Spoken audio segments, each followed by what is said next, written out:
পরিবারের বড় ছেলের বউ, আমি যারা মারছে তার আমি ছোট ভাইয়ের বউ। আমি তার কাছে আপনাদের কাছে আমি বিচার চাই। মিজানুর রহমান সে তাকে হত্যা করেছে, হত্যা করে কোনো বাউনা করে আগুন লাগাই দিয়ে গেছে ঘরের ভিতরে।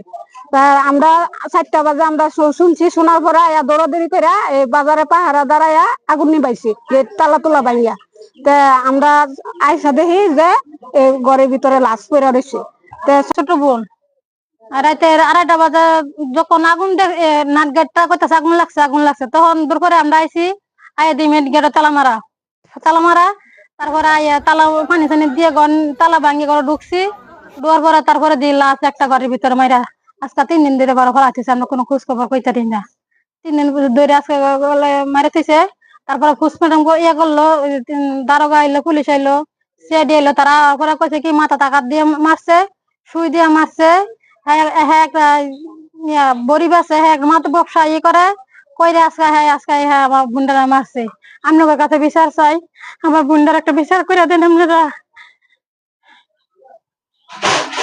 আপনার নাম কি? আমার নাম কুলসুম।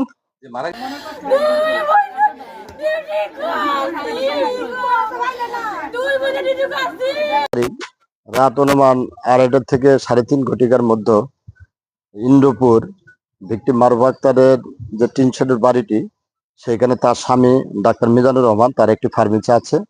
তারা 3 বছর যাবৎ বিবাহের পর থেকেই তাদের সাংসারিক যে মনোমালিন্য, এই মনোমালিন্য সূত্র ধরে রাত্রে এই 2:30 থেকে 3:30টার মধ্যে যে কোনো সময় তার স্ত্রীর সাথে তার ঝগড়া বিবাদকে সূত্র করে তাকে আঘাতপ্রাপ্ত করে প্রাথমিকভাবে ধারণা করা হচ্ছে যে তাকে মৃত্যু নিশ্চিত করে সেটা ভিন্ন খাতে প্রবাহিত করার লক্ষ্যে ওই ঘরের তালা বদ্ধ রেখে আগুন লাগিয়ে সে পালিয়ে